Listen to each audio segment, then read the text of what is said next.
Evangelho de Mateus, capítulo 25, versículo 1, diz assim: então o reino dos céus será semelhante a 10 virgens que, tomando as suas lâmpadas, saíram ao encontro do esposo.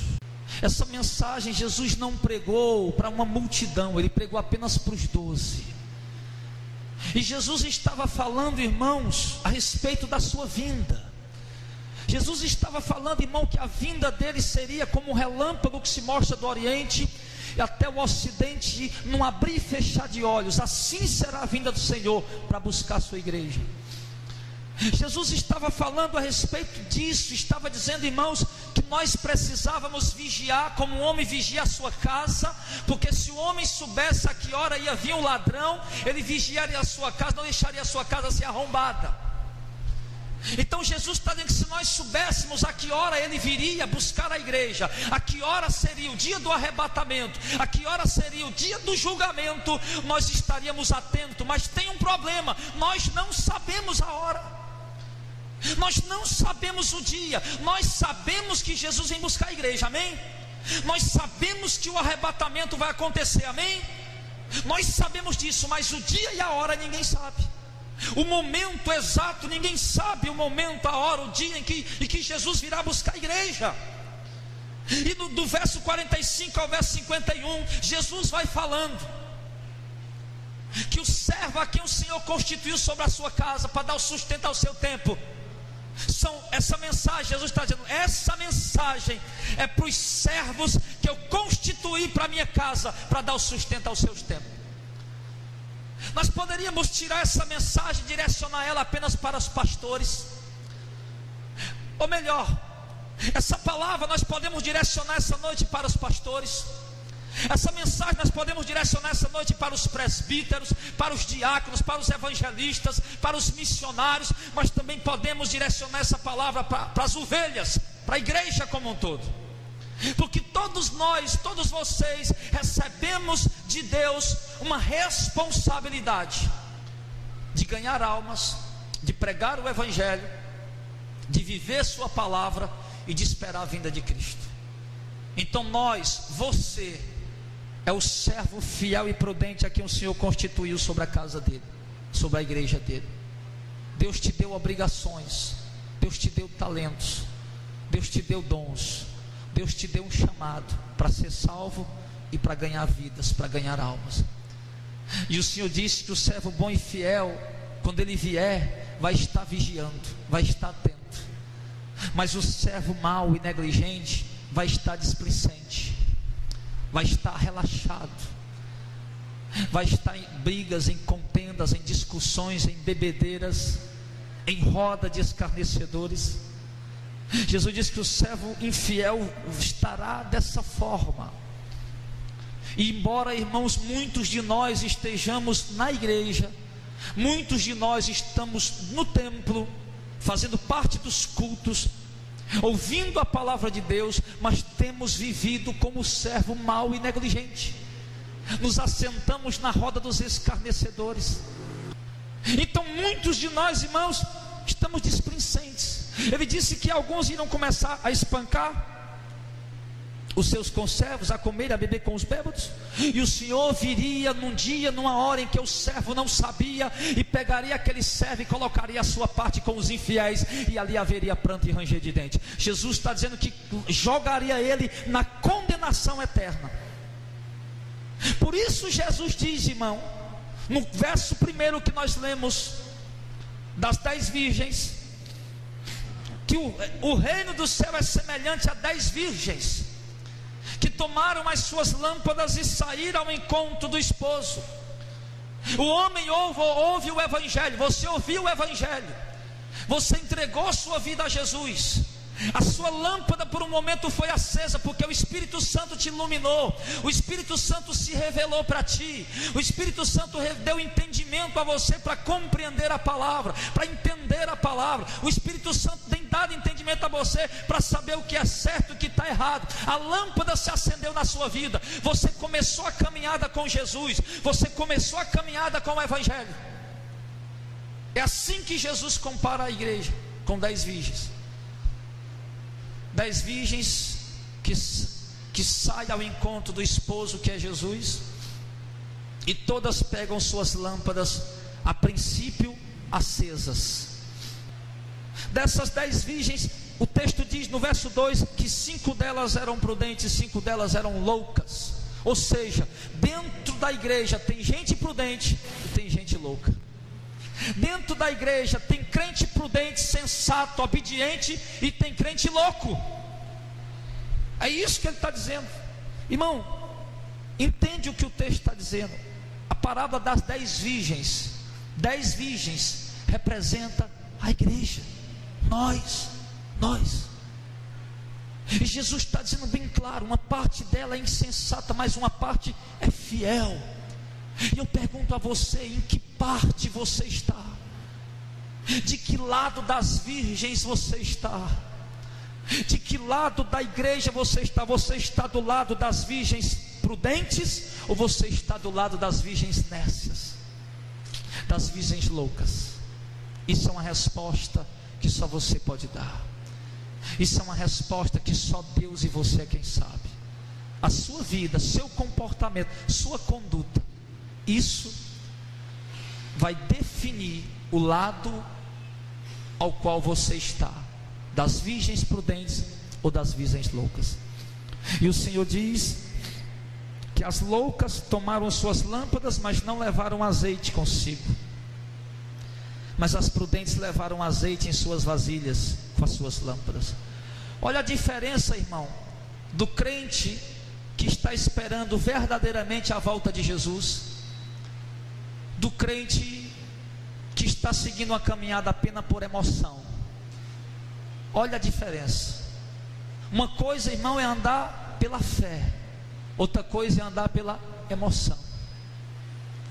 Uma coisa é você ter a lâmpada acesa, ou seja, o Espírito de Deus aceso na tua vida, e ainda está com mais azeite sobrando, guardado numa vasilha. Ou seja, uma vida de oração, uma vida de busca, uma vida de comunhão, para que, se o fogo por acaso pensar em se apagar, a reserva do azeite, que é a busca que você tem tido em oração, a busca intensa que você tem tido, buscando a Deus continuamente, isso vai manter a sua lâmpada acesa.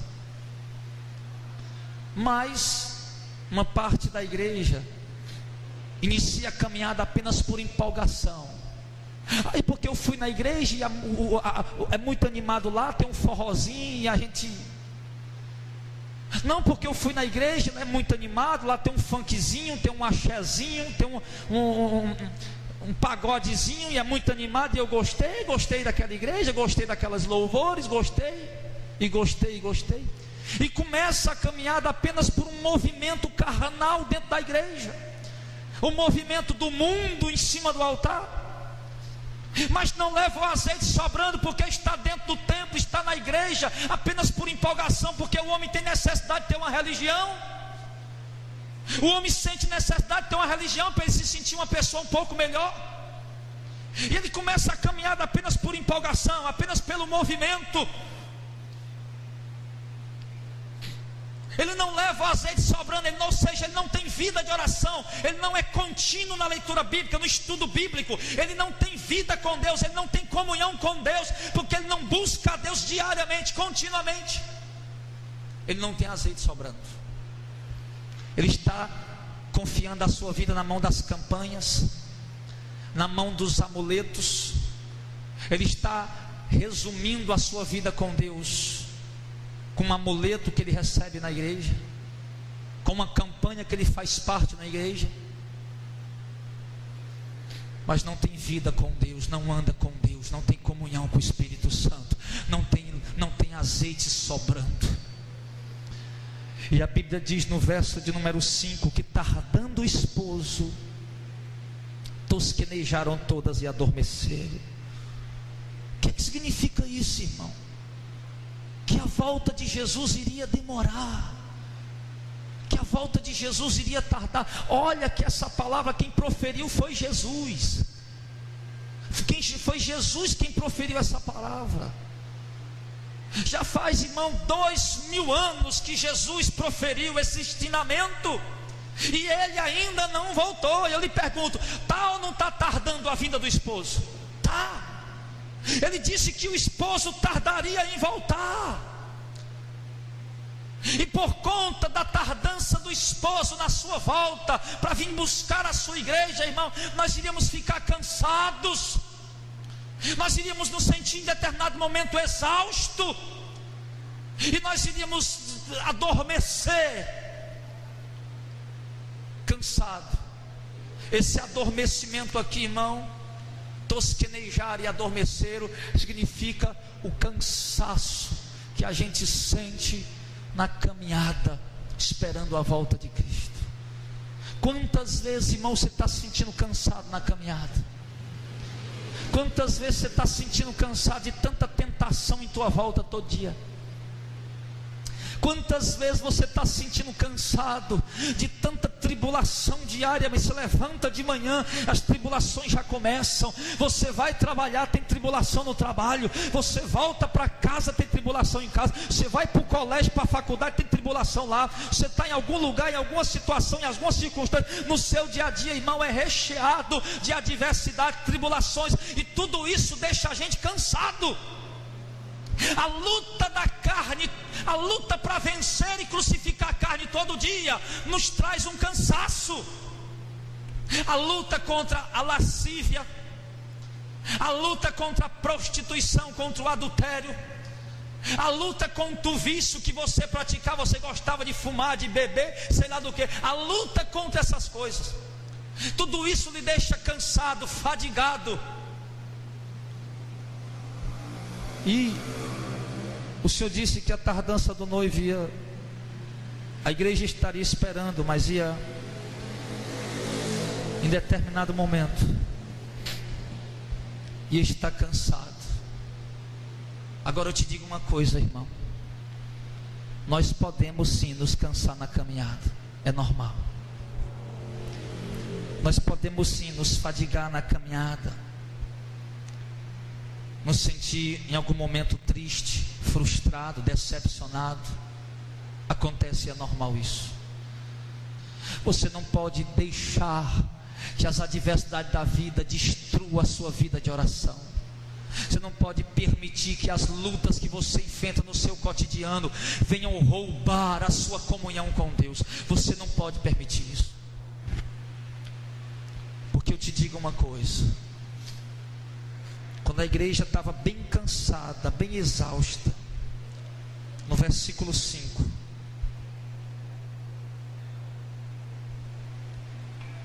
no versículo 6 diz: mas à meia-noite ouviu-se um clamor. Aí vem o esposo, saíram ao encontro. O que é isso, irmão?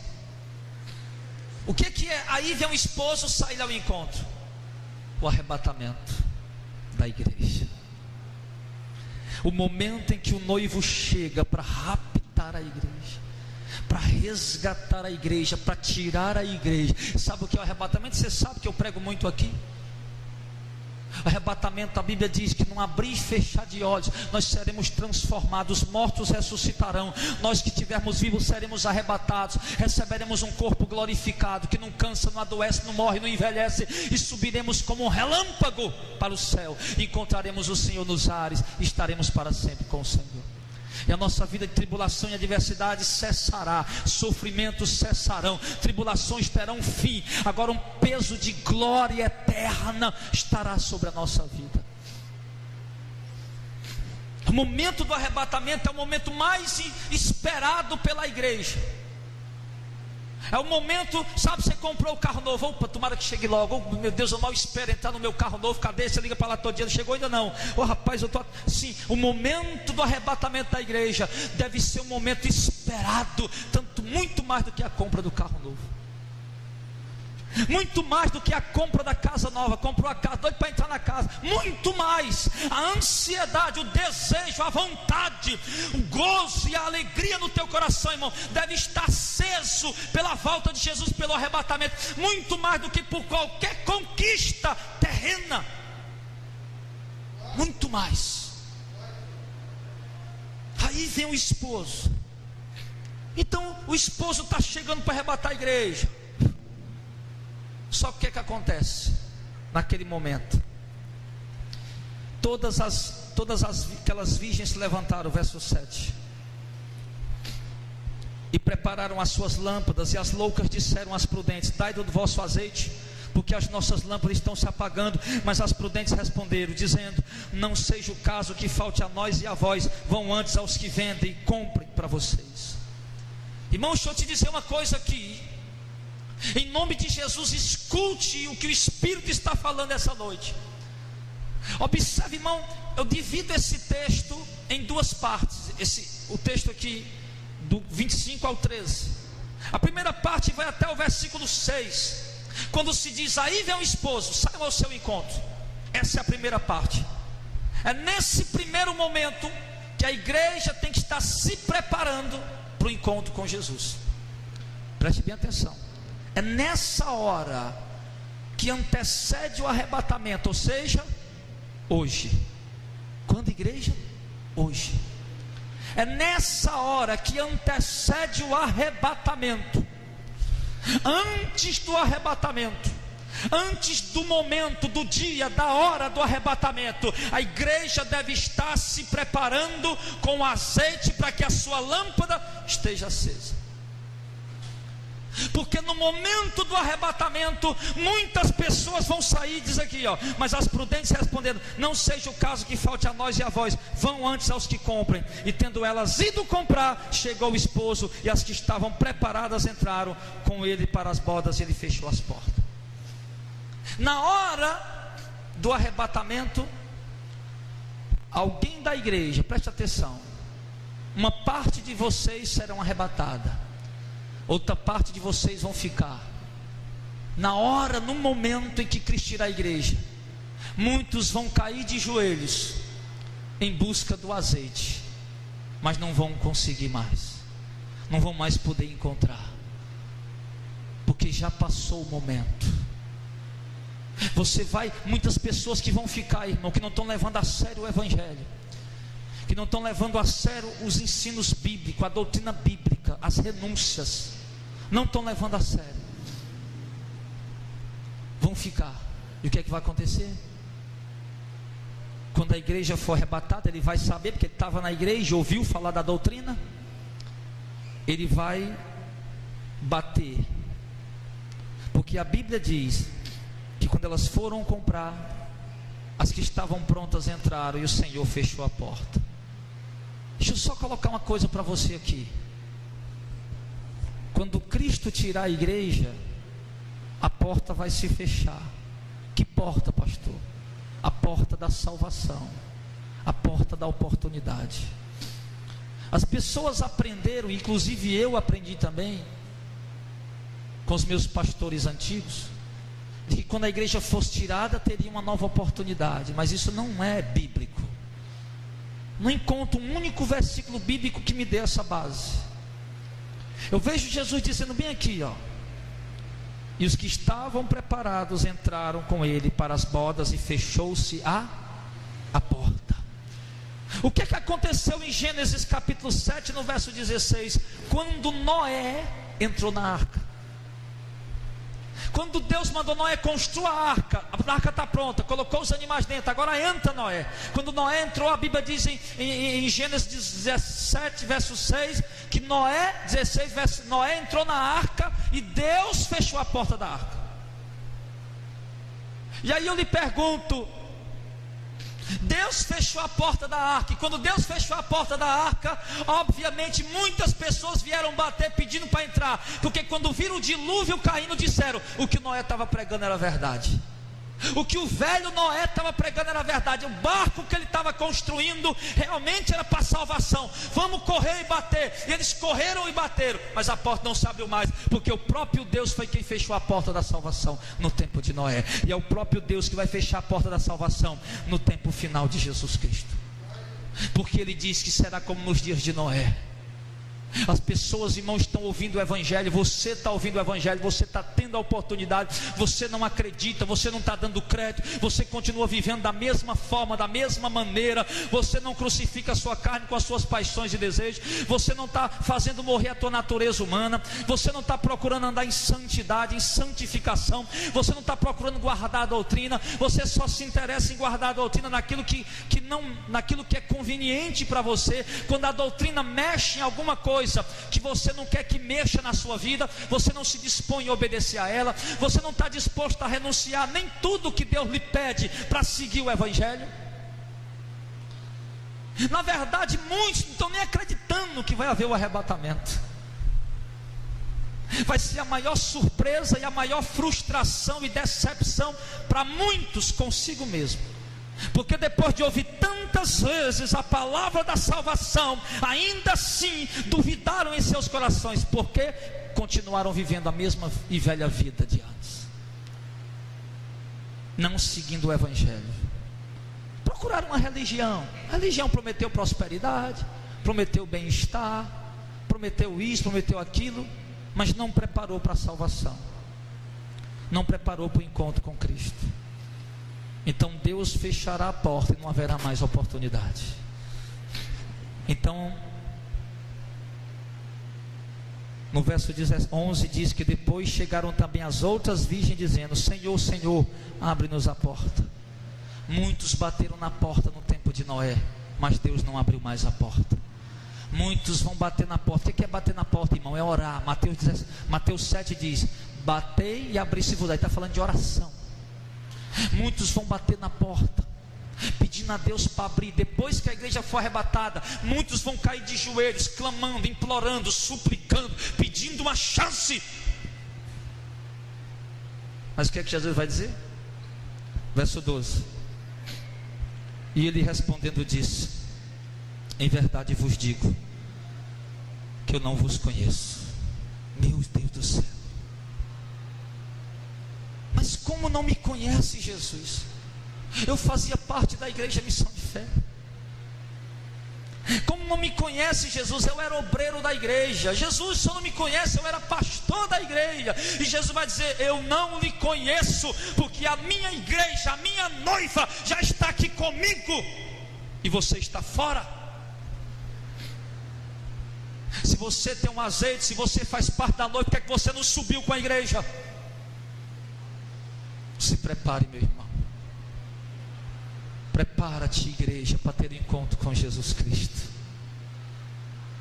Prepara-te, igreja, para ter encontro com teu noivo. Prepara-te, igreja, para o casamento, para as bodas. O noivo é exigente, ele quer uma virgem pura, limpa, imaculada, sem mancha. O que é isso, pastor? Que não se prostitui com o mundo, que não segue o que o mundo segue, não pratica o que o mundo pratica, não vive como o mundo vive. Uma noiva virgem que espera o seu esposo, se purificando, se limpando, tirando as máculas para esperar o esposo. O Senhor dirá: em verdade vos digo que eu não vos conheço. Vigiai, pois, porque não sabeis o dia nem a hora em que o Filho do Homem há de vir. Irmão,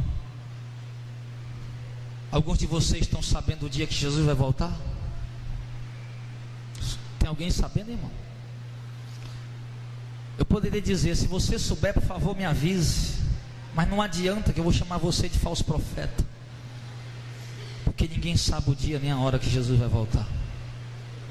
Mas você está vivendo como se soubesse, porque a tua vida desregrada, a tua vida carnal, a tua vida de pecado que você está vivendo, me dá a entender que você sabe o dia que Jesus vai voltar, e você vai deixar para se preparar só quando estiver mais perto. Mas se Ele voltasse essa noite, nós já falamos isso tantas vezes. Irmãos, pode ser que esse culto não termine, Jesus vinha tirar a sua igreja hoje, agora, nesse instante. Já falamos tantas vezes e não se cumpriu ainda. Mas uma hora dessa eu te digo, a gente vai acertar. Espere Jesus todo dia. Se Ele não vier hoje, espere Ele amanhã. Se Ele não vier Ele amanhã, espere Ele depois. Espere Jesus todo dia. Eu vou te dizer uma coisa, que uma hora dessa Se você esperar Jesus todo dia, uma hora dessa você vai acertar, porque Ele vai vir. E Ele está dizendo para a sua igreja que nós precisamos nos preparar. Você tem se preparado, irmão? Como é que está a sua vida de oração? Como é que está a tua comunhão com Deus? Como é que está a tua obediência à palavra? Como está o teu temor à palavra? Você tem temido a palavra? Quando você ouve a palavra, você teme diante dela, você treme diante dela? Como está a tua honestidade? Como está? Como está a tua mente? Está limpa ou está poluída? Como está o teu coração? Os teus desejos estão fitados nas coisas do alto ou nas cobiças das coisas terrenas e no pecado? Jesus está mandando a igreja se preparar, porque muitos de nós, irmão, por alguns detalhes, vamos perder o dia de Cristo e vamos ficar para ser condenados com o resto do mundo. Porque o que está escrito em Apocalipse capítulo 15, Apocalipse capítulo 16, as 7 taças da ira de Deus, o pior momento que o mundo nunca pôde imaginar e que o mundo vai viver, Jesus só vai derramar essas 7 taças depois que Ele tirar o seu povo, a sua igreja. E o desejo nosso é que você se prepare para que você possa ser tirado, para que você não venha sofrer os males que virão sobre a terra nesse tempo. Passa a sua Bíblia para Lucas 14, irmãos. Irmão, o que você procura num ministério, numa igreja? O que você procura? Uma cura? Um milagre? Uma palavra que fale em cima do que você quer ouvir? Diversão, entretenimento, brincadeira? Você está procurando verdadeiramente a palavra de Cristo e ser salvo? Tudo vai depender do que você procura. Em Lucas 14, no verso 15, ouvindo isso, um dos que estavam com ele à mesa disse-lhe: bem-aventurado o que come pão no reino de Deus. Jesus falava do reino de Deus continuamente, e aquelas pessoas, irmãos, quando ouviam falar do reino de Deus, ficavam maravilhadas. Ouviam falar daquelas ruas de ouro, de uma cidade celestial, um lugar glorioso, onde não tem desigualdade, onde não tem morte, onde não tem medo, onde não tem choro, nem pranto, nem dor, nem tristeza, onde não tem doença, onde a pessoa vai viver a vida eterna. A única diferença é que daqui a pouco você vai voltar para a tua casa simples, mas lá nós vamos estar vivos, vivendo nas maiores riquezas que o mundo nunca pôde imaginar. E quando Jesus falava a respeito disso, um homem disse: poxa vida, bem-aventurado em que comer pão no reino de Deus. Aí Jesus deu para ele uma parábola. Jesus disse assim, no verso 16: porém Jesus disse: um certo homem fez uma grande ceia e convidou a muitos. Esse homem que fez a grande ceia, irmão, é Deus. A ceia é as bodas do Cordeiro, é o banquete no reino do céu. E o Senhor está dizendo que Deus preparou o banquete, Deus preparou a ceia, Deus preparou o casamento do seu filho. O Senhor está dizendo que esse homem preparou uma grande ceia e convidou a muitos, ou seja, Deus preparou o reino e tem mandado convidar muitas pessoas para entrar no reino. Inclusive você está sendo convidado essa noite. E ele diz no verso número 16, verso 17 diz: ele convidou a muitos e na hora da ceia mandou os seus servos dizer aos convidados: venham porque já está tudo preparado. É o que está acontecendo hoje. O reino de Deus já está preparado, a cidade celestial já está pronta, já está feita, porque Jesus disse: eu vou preparar lugar, e se eu for, eu voltarei para buscar vocês, para que onde eu estiver, vocês estejam comigo também. O Senhor tem preparado lugar para cada um de nós no reino dele. E agora o Senhor tem mandado os seus servos avisar para os convidados: o banquete do reino de Deus já está pronto. E eu estou te convidando essa noite, meu irmão. Jesus te convida para herdar o reino e participar do grande banquete no reino de Deus. É bom ou não é um banquete? Quando o irmão está aniversariando, faz um churrasco, todo mundo lá. Quando um irmão se casa, faz um churrasco, está todo mundo lá se banqueteando. Quando a igreja faz uma confraternização, está todo mundo lá naquela confraternização. E o bom da confraternização da igreja é porque ninguém paga nada, come à vontade e não paga nada. É bom a gente estar ali, todo mundo se alegra, senta, come, conversa. Mas a Bíblia está dizendo, irmão, que nós vamos participar do banquete no reino de Deus. Jesus disse: muitos virão do Oriente e do Ocidente, se assentarão na mesa com Abraão, Isaque e Jacó. Nós vamos assentar na mesa do reino de Deus e vamos comer o banquete do reino de Deus. No profeta Isaías capítulo 25, a Bíblia diz que o Senhor dará um banquete neste monte, com carnes gordurosas, com vinhos dos melhores que tem. E nós vamos estar ali assentados, participando dessa ceia, desse banquete no reino de Deus, irmão.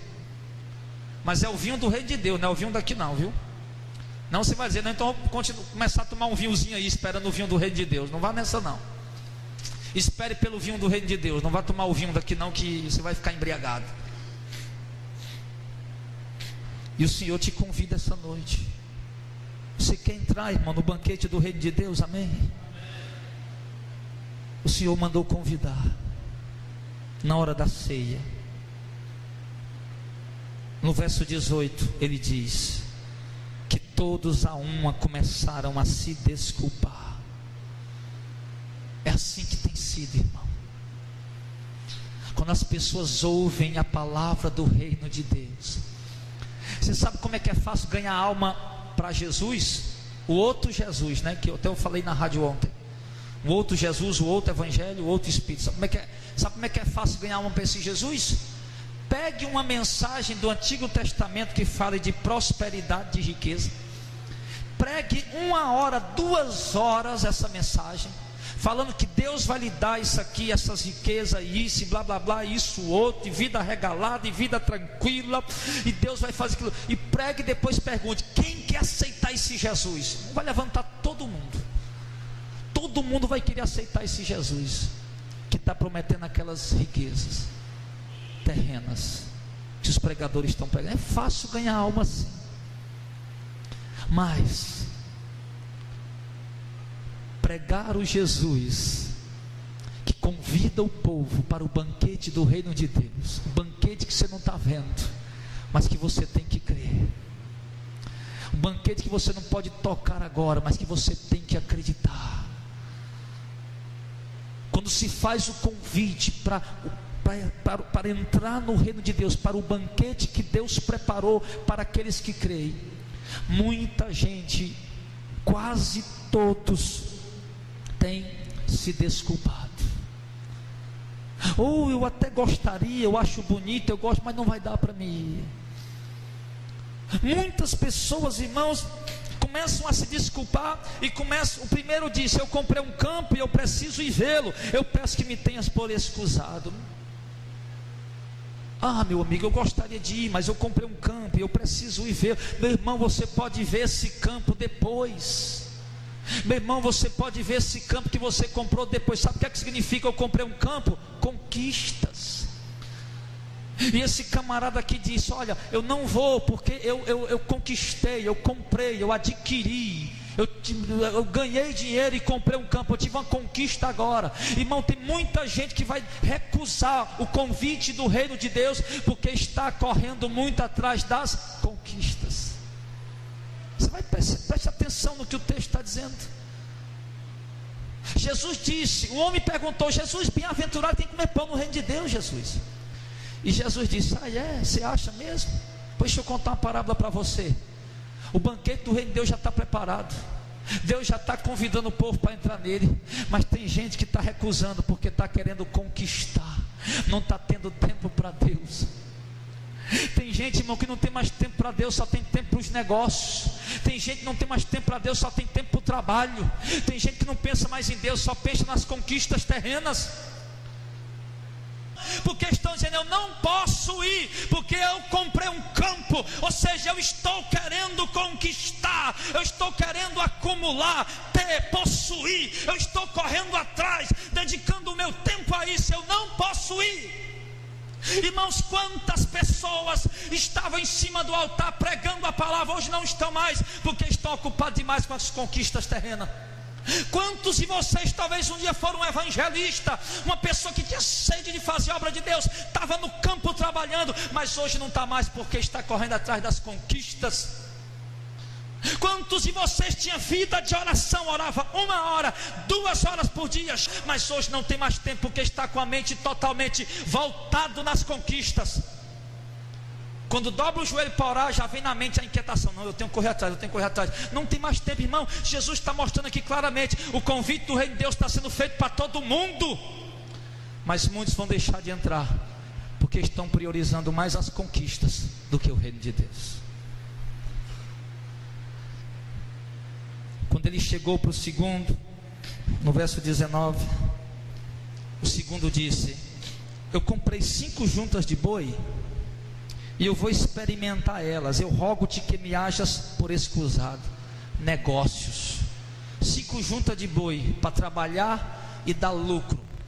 Quem comprava 5 juntas de boi naquele tempo, irmão, que se vivia pela agricultura e pecuária, estava tratando de negócios. Estava comprando como se fosse um trator para gradear a terra, como se fosse um caminhão para levar mercadoria para um lado e para o outro. Era negócio. Pastor, e é errado comprar um campo? Não. Pastor, e é errado fazer negócios? Não. O errado é quando você recusa o convite do reino de Deus e prioriza essas coisas. O errado é quando você passa a priorizar essas coisas acima do reino de Deus. Um homem disse: eu comprei 5 juntas de boi e eu preciso ir experimentá-las. Irmão, deixa eu dizer uma coisa para ti. Existem pessoas hoje, de relatos reais, que não congregam mais por causa dos negócios, mas estão só mandando o dízimo para a igreja. Não vale a pena trocar uma vida com Deus simplesmente para ter mais. É por isso que Paulo diz lá para Timóteo, 2 Timóteo, 1 Timóteo 6, né?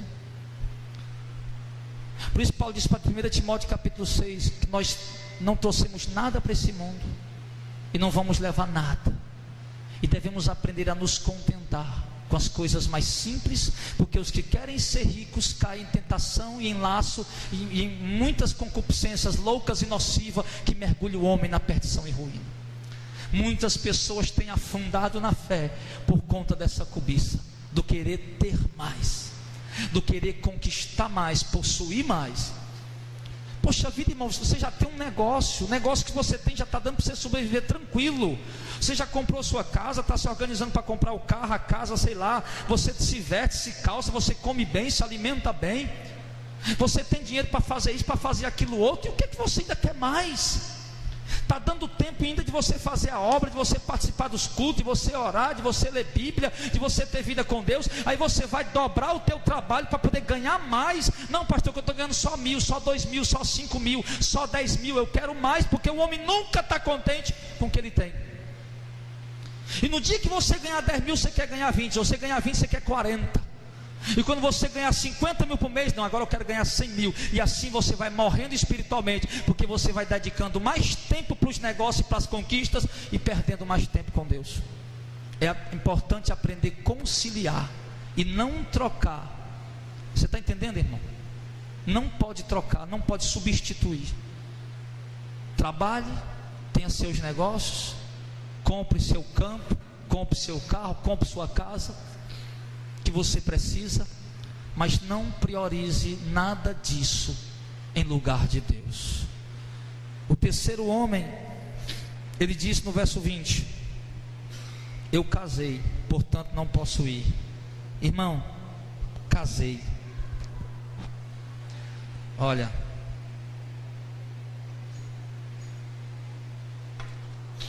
quantas pessoas eram da igreja, quantas pessoas faziam parte da igreja, e por conta de um relacionamento não estão mais na presença de Deus. Jovens, moças, rapazes, arrumaram um relacionamento lá fora com alguém do mundo. E por que é que quase sempre, irmão, Ao invés do irmão trazer o cara do mundo para a igreja, a pessoa do mundo leva o cara embora para o mundo de novo. Família, ele disse: eu casei. Ele está falando aqui de relacionamentos. Pessoas estão deixando de entrar no reino do céu por conta de relacionamentos. Ah, pastor, até queria seguir o evangelho. Sabe, pastor, mas minha mulher não sei o quê. Ah, pastor, até queria seguir o evangelho, pastor, mas o meu marido não sei o quê. Pastor, até queria, sabe, pastor, seguir o evangelho, pastor, mas os meus filhos, pastor, pastor, até queria seguir o evangelho, mas os meus pais não deixam. Irmão, o texto está mostrando que pessoas estão deixando de entrar no reino de Deus por conta de relacionamentos. Pastor, até queria ter uma vida de santidade, pastor, ser irrepreensível, mas lá no colégio é difícil, porque meus amigos me zombam de mim. Na faculdade, no trabalho, pastor, eles escarnecem de mim. Eu sou um cristão anônimo, pastor, eu não posso dizer, porque eles escarnecem. Eu até preciso rir com ele no meio da piada deles, fazer as imoralidades que eles fazem, concordar com eles, só para eles não zombar de mim. Eu digo: você está errado. Você está trocando lugar na mesa do reino de Deus por relacionamentos. Relacionamentos. Jesus deixou muito claro: quem quiser me seguir, tome sua cruz e me siga. Aborreça sua mãe, seu pai, sua esposa, seus filhos, sua família e a sua própria vida, e venha e me siga, e você terá um lugar no reino do céu. Nós não podemos querer seguir Jesus e continuar agradando pessoas. Ou você segue a Jesus, ou você agrada as pessoas. Sabe qual é o meu propósito na rádio ali, irmão? Antigamente, quando eu era um pregador pentecostal irresponsável, eu só ia querer ali só chegar e jogar fogo. E é fogo para cá, e é fogo para colar, e eu ia o povo gritando e correndo.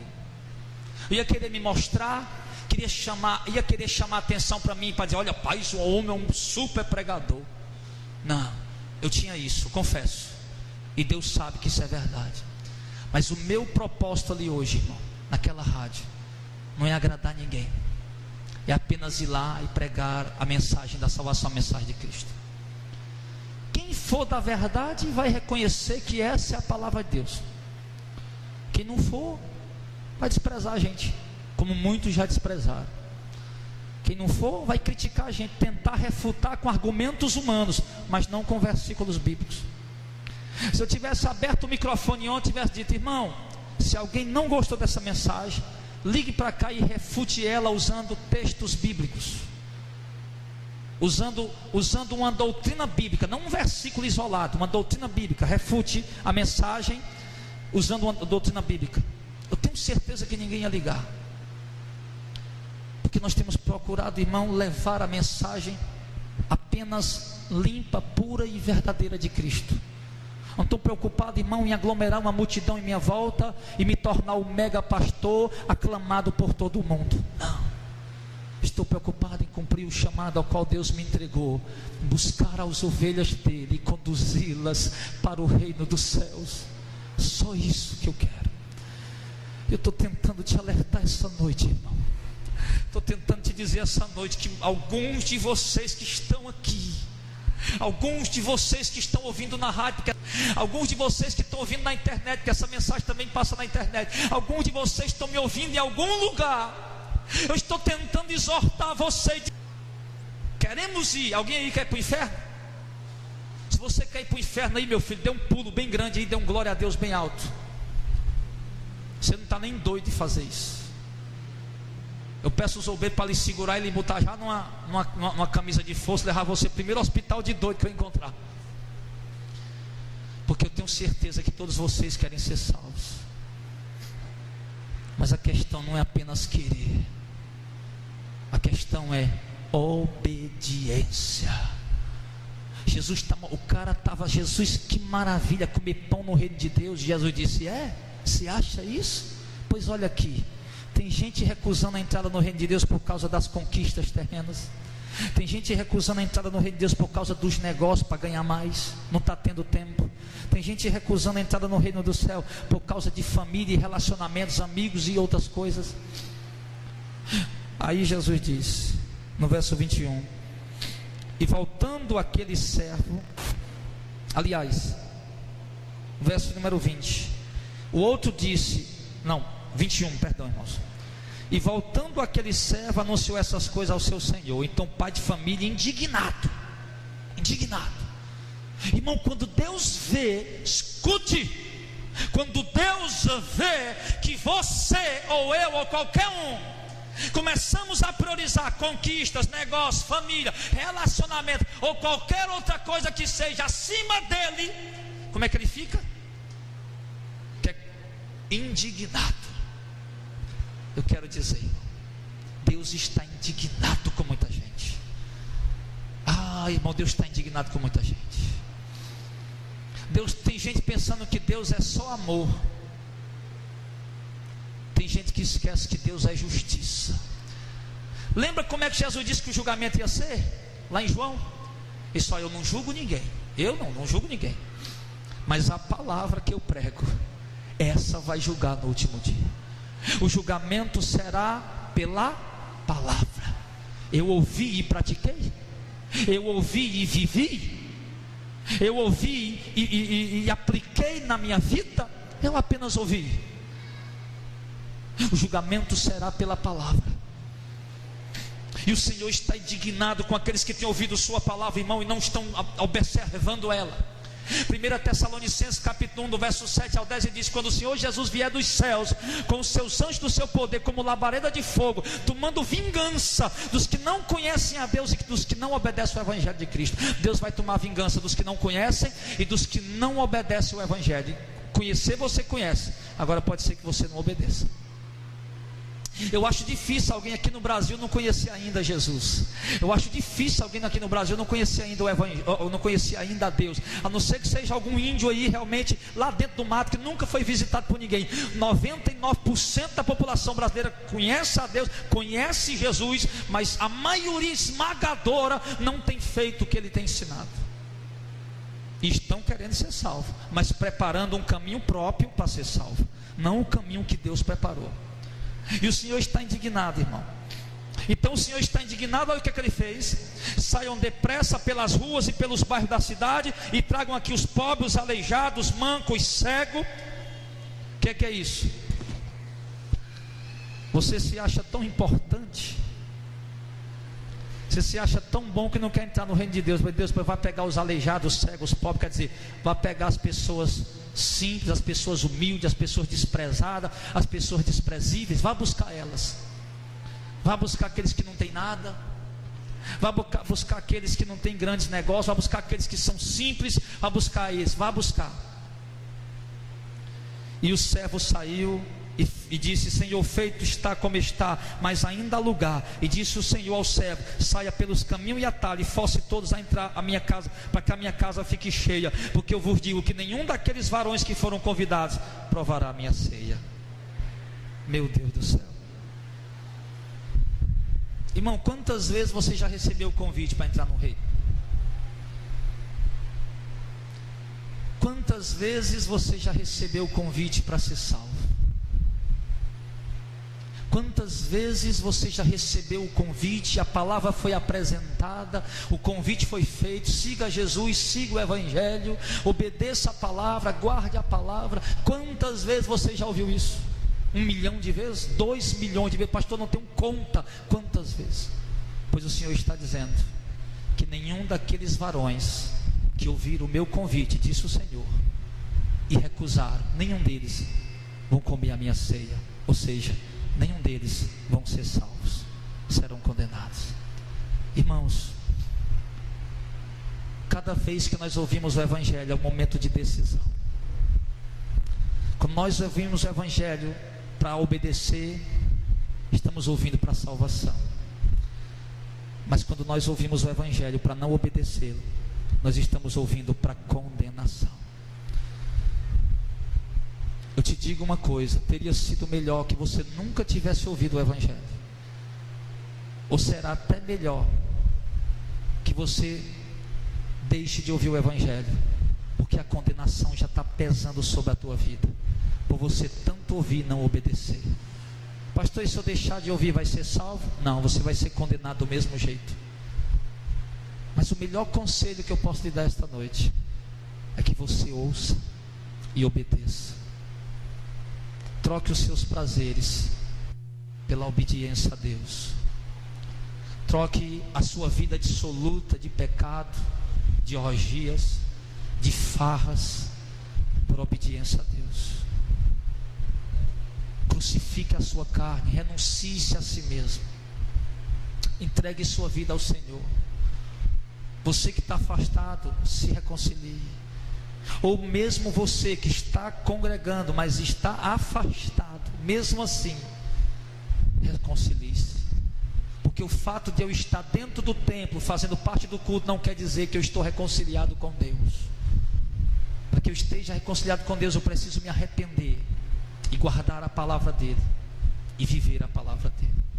Ou você faz isso para ser salvo, irmão, ou você não faz e vai ser condenado. A palavra foi entregue. Eis aí o esposo, à meia-noite, um anúncio fora de hora. Não existe casamento meia-noite, irmãos. Casamento pode ser meio-dia, 3 da tarde, 7 da noite, 8 horas, 10 horas talvez, mas meia-noite é totalmente fora de hora.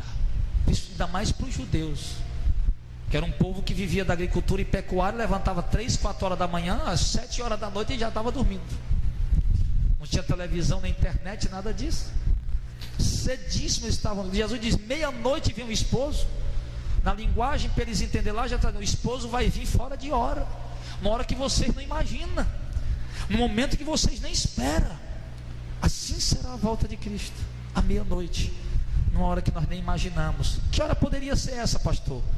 Talvez hoje, depois da gente já ter dito tantas vezes: Jesus está voltando, poxa vida, a gente talvez nem ache mais que ele vai voltar hoje, mas é numa hora fora de hora, que ninguém está esperando. Então abra o seu coração, se prepare para esse momento em nome de Jesus.